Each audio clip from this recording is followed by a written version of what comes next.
kulanti wacan saaxiibayaal halkan waa haniso daacad ku soo dhawaada wararkii ugu dambeeyay xaaladda guud ee dalka qodobada ugu waaweyn warkeena aad ku daawan doontaan waxa ka mid noqonaya ra'iisul wasaare Xamse oo dib ku dhaqaaqay qorshaha isku shaqaynta golaha wasiirada xukuumadda federaalka Soomaaliya saaxiibkii ugu weynaa madaxweyne Xasan oo xilka laga qaaday xil ay u muuqato in ay wadada ku soo jiraan shakhsiyaad kale oo si weyn loogu tuhmayo la shaqaynta mucaaradka muqdisho maanta waxay martigelisay ciidamo iska soo horjeeda taasoo barbilow u ah qorshaha xilka tuurista madaxweyne Xasan ase yeeshee awood military ayuu madaxweynuhu ku maquuniyay ciidamadii taliyashub ka amar qaadanayay ee saaka isku ballaariyay aaga kalluunka malaayga xabsiga dhexe ilaa dekada muqdisho iyo wararkii ugu dambeeyay wadahadalada mucaaradka iyo dawladda oo fashil ku dhow kadib markii go'aano culus ay qaateen xubnaha mucaaradka ee Soomaaliya qodobadaas iyo kuwa kale ayaan saaxiibayaal ku falanqayn doonaa muuqaalkan balse marka hore u diyaar garooba hordhaca qodobada warka aad daawateen oo dhameystiran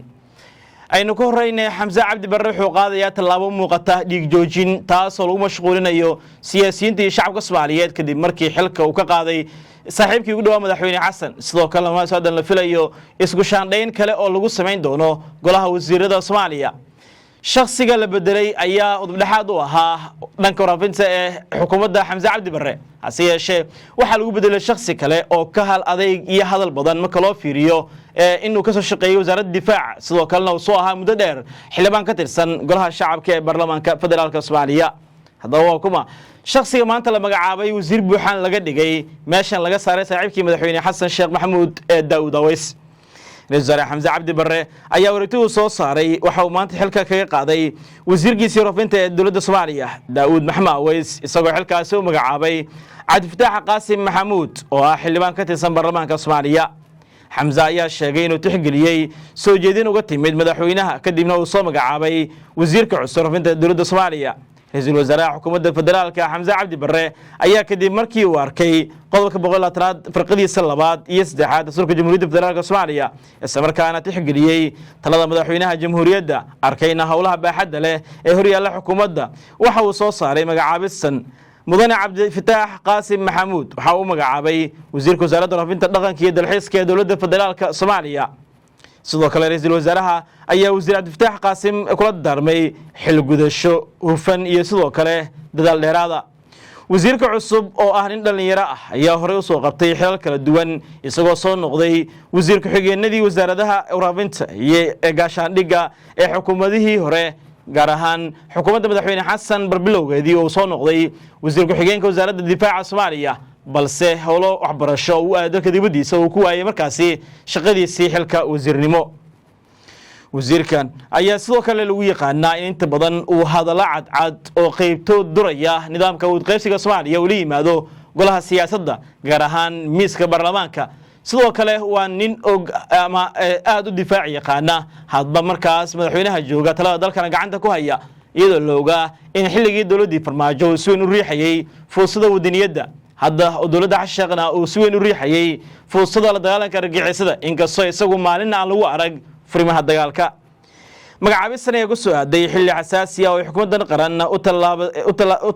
u taallo shaqo adag oo ay ugu horeyso arrimaha doorashooyinka Soomaaliya in dhawaanaha Xamse Cabdi Barre ayaa waday isbeddello waaweyn oo ku aadan xukuumaddan qaran wuxuuna hore u magacaabay wasiirro cusub agaasimayaal iyo madaxweyneedyo ka tirsan xafiiskiisa si loo dargeliyo shaqada xukuumadda oo xilli kala guura ku jirta ra'iisul wasaaraha ayaa sidoo kale la yimid isla xisaabtanka golihiisa wasiirada ah isagoo horey kormeer ugu tagay dhowr xarumood oo muhiim ah sida garoonka diyaaradaha aadan cadde oo cabasho ka yimid balse la xaliyay iyo xarumo wasaaradeed oo ku yaala caasimadda oo uu ku tagay booqashooyin si uu qiimeeyo shaqada socota dhinaca kale muqdisho ciidamo godosan ayaa maanta cirtay wado muhiim ah ku taala caasimadda muqdisho hase yeeshee iska caabin iyo sidoo kale wadahadal dheer kadib lagu guuleystay in ciidankaas dib looga qaado aaga xabsiga dhexe oo goob muhiim ah kula taala dekada muqdisho ciidamadan ka tirsan kuwa asluubta Soomaaliyeed ayaa ka careysan arrimo la xiriira xuquuqdooda ciidanimo waxayna xirteen wadada gashay xabsiga dhexe hormarta dekada muqdisho kuwaasi oo ka cabanayay mushaar la'aan ciidamadan ayaa isku fidiyay wadadaas oo sidoo kale hormarta maxkamadda gobolka Banaadir iyagoo hakiyay guud ahaanba dhaqaaqida gaadiidka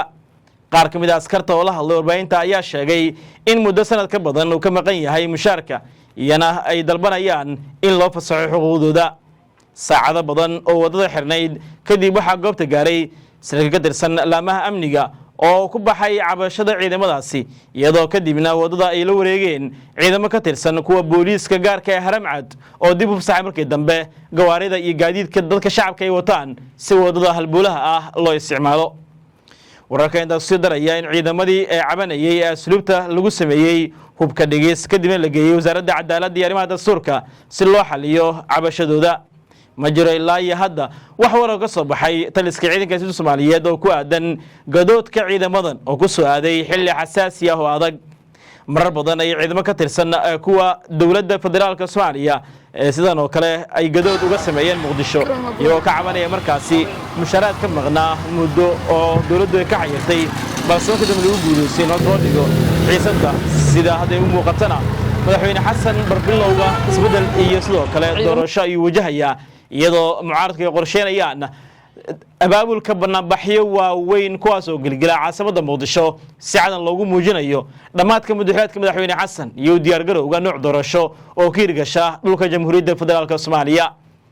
sidoo kale dhanka mucaaradka waxay ilaa hadda la garan la yahay doodooda iyo sidoo kale nooca doorasho dalka rabaan inay u jihayaan marka miiska ay la tagaan madaxweyne xasanna wili kuma heshiin nooc doorasho oo mucaaradku ay soo dharaandhiriyeen si dalkan uga dhacdo barbilowga sanadkan 2026 oo doorashada dalkan ay dhacayso. haddaba mucaaradka Soomaaliya saacadihii ugu dambeeyay waxay wadeen kulamo aan kala joogsi lahayn ilaa hotel Jazeera lagana soo gaaro guriga madaxweyne Shariif Sheekh Axmed weli ma jirto go'aan midaysan oo ay qaateen oo aan ka ahayn ku dhawaaqista banaanbax iyo sidoo kale diyaarinta qabanqaabiyaasha banaanbaxaasi oo dhammaan degmooyinka caasimadda laga diyaariyay dhalinyaro soo bixisa shacabka si dawladda loo tuso in shacabka caasimadda ay diideen barakicin boob iyo xukun xoog lagu haysto siday aaminsan yihiin qayb ka mid ah xubnaha mucaaradka Soomaaliya. dhinaca kale mucaaradka ayaa hadda isku haya laba doorasho midkood dalka inuu aado sida iyaguba ay hadda wadaan doodooda maadaama ay rabaan in ka hor shirka madaxweynaha ay la fariisanayaan ay qaataan go'aan midaysan oo talada dalka iyo nidaamka doorasho ee dalkanba jihayn karta. mucaaradka ayaa ku dhawaaqay sidoo kale in 15 May ay dhigaan banaanbaxyo waaweyn oo maalmo ay naga xigaan dawladda federaalka ee dhankeeda doonaysa inay ka hortagto banaanbaxyadan oo looga hadlayo dhulboob ilaa doorasho doon. madaxweynaha dowladda Soomaaliya Shariif Sheekh Axmed ayaa uga digay saraakiisha ciidanka ee dhalinyarada ah in aan loo adeegsan caburinta shacabkooda oo ah kuwa la dulmay cidii qaadata amro qaldanna la xisaabtami doono sida hadalka uu dhigay Shariifka qaranka oo markan isagu u heelan badinta shacabka caasimadda Muqdisho ee la dulmiyay. saaxiibayaal wanaagga inta wararkii ugu dambeeyay xaaladda wadanka nabadgelyo.